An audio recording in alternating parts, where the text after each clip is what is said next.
दुलाराय बर' फरायसा आफादनि मोनसे समनि आफादगिरि जोंनि फुजिनां दावहारु गारलाबाथा बसुमतारिनि दिनै 23थि थैनाय सान आरो बे थैनाय सानखौ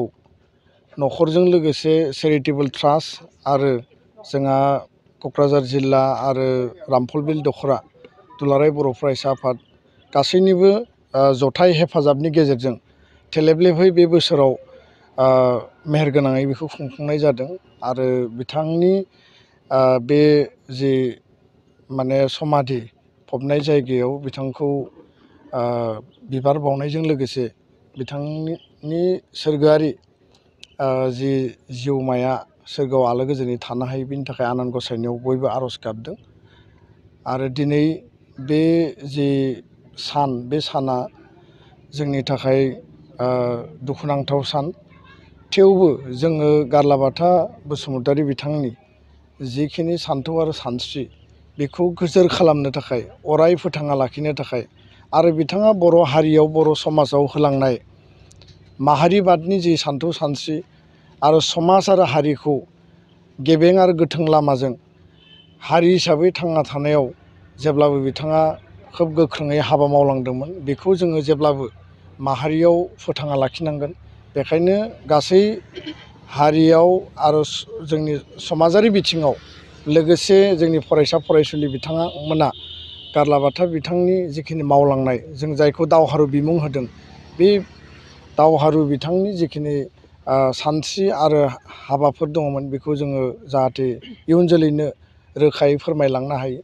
बेजों लोगोसे जोङो गोबां खामानि मावबावनांगोन। ट्रास्टआ माखासे हाबाफारिफोर लादों। गुबुन गुबुन बोसोराव बिथांमोना एसे गेदेर आरो गुवार लेभेलाव गोबां सुबुंनि हांख्रायनायजों बा बाहागो लानायजों खुंफुंनाय जायो आरो गेजेर गेजेर एसे थेलेबले हाबाफारिनि गेजेरजों बेखौ मावफुंनाय जादों। दा जायखिजाया आंनि दुलाराय बर' फरायसा आफादनि जोंनि जि थांखि बे थांखिया जाबाय दुलाराय बर' फरायसा आफादाव जाय गेदेमा बिथांमोना हाबा मावलांबाय आरो थैस' थांस' हारिखौ दानायनि थाखाय हारिनि थाखाय गावखौ बावसोमबाय बिथांमोनखौ जोङो जे लेभेलाव जोङो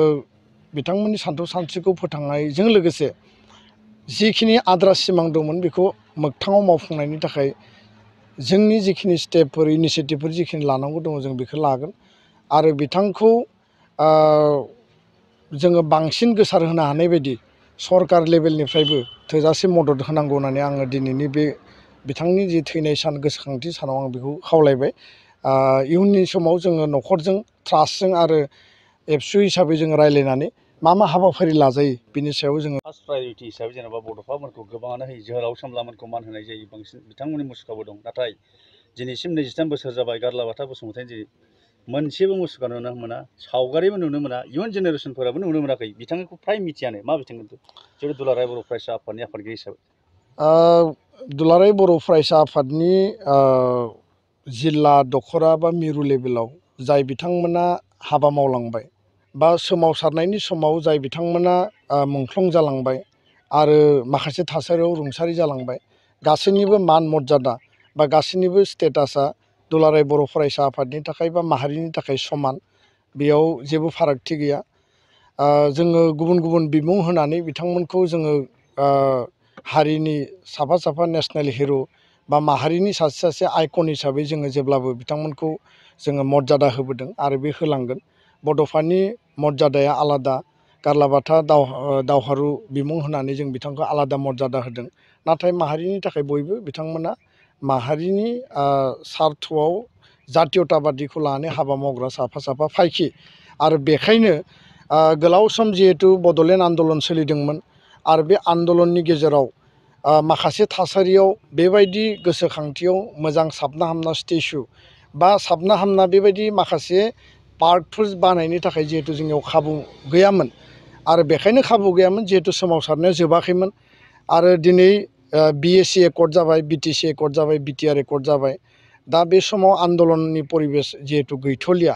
आरो उननि समाव जुदि जों खालामनो गोनां जायोब्ला माहारि नाङैनो जों थांखि लानानै आरो जों बेखौ आवगायलांबावगोन किन्तु दिनै जिहेतु जोंनि जायफोर नेसनेल हिर' दङ माहारिनि जायफोर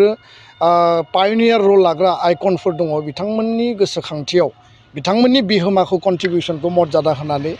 स्टेचु बानायनाय चिल्ड्रेन पार्क बानायनाय लाइब्रेरि बानायनाय बा जि लेभेलाव जों बानायनो हायो बेखौ बानायनांगौनि थाखाय आथिखालनि जि काउन्सिल सरकार दङ बे बिटिआर काउन्सिल सरकारा माखासे इनिशिएटिभ लादों आरो बेफोरखौ लेट खालायाबासिनो भारत सरकार आसाम सरकार बिटिआर काउन्सिल जिखिनि डेभेलपमेन्ट खालामनांगौ दङ बा बिथांमोनखौ गोसोखांथियाव जिखिनि लुफुंनांगौ दङ बेखौ गोख्रैनो लुफुंनायनि थाखाय दुलाराय बर' फरायसा आफादा जों प्रस्ताब होनानै दोनदों आरो फारि फारि दावहारु गारलाबाथा बसुमतारीनि बिथांनि मुङावबो जों माने मानव गेदेर बाजैया थांनाय बोसोरावबो जोंखौ खावलायदों आरो बे हिसाबै जों काउन्सिलखौ खावलायदों आं मिथिदों जे दिनै बिटिआर काउन्सिलनि चिफ एक्जिकिउटिभ मेम्बार प्रमद बर' बिथाङा एसे सिगाङाव फैनानै थांदों आरो बिथाङा माबा मोनसे रां अनसुंथाइ फोसावनानै ट्रास्टनि गेजेरजों गारलाबाथानि मुङाव जाहाथे मोजां मोनसे साबना हामना स्टेचु बा बेबायदि जायगा बानायनो हायो बिनि थाखाय बिथाङा बुंलांदों बेफोर हाबाफारिया खेबसेयैनो जानाय नङा जोङो फेस मेनाराव बेखौ डेभेलप खालामनांगोन आरो बिनि थाखाय जों खामानि मावगोन गोजोन्थों। चिराङाव सावस्रि सिबिथायनि थाखाय मोनसे मोजां फाहामथायनि राहाखौ लानानै फैदों एसटि क्लिनिकआ। आथिखालाव सुबुंनि देहायाव नुजाथिबाय थानाय डायबिटिस बेरामनि थाखाय मोजां फाहामथाय होयो एसटि क्लिनिकआ। चिरां जिल्लानि SBI काजलगाव ब्रान्चनि लांगोनायाव फसंनाय एसटि क्लिनिकआव डायबिटिस बेरामनि अनगायैबो फाहामथाय होबावगोन लिभारनि जेंना आरो माखासे सरासनस्रा बेमारफोर। बे एसटि क्लिनिकआव डायबिटिस बेरामनि फाहामथायखौ होगोन जर'खा फाहामगिरि डक्टर समिक देबा। नोंथांमोना फुं आरो मोनाबिलि समावबो बे क्लिनिकआव फाहामथाय लानो हागोन। डक्टर, लेबरेटरि, मुलि, ECG सिबिथायनि खाबुफोरखौ बे एसटि क्लिनिकआव मोनजोबगोन। जुदि एसटि क्लिनिकआव रायजो राजाफ्रा गाव गावनि देहायारि जेंनाखौ फाहामथाय लानोबा नैबे मबाइल नम्बर 7002293924 एबा 9954687236 आव थोंजों मुं थिसननो हागोन।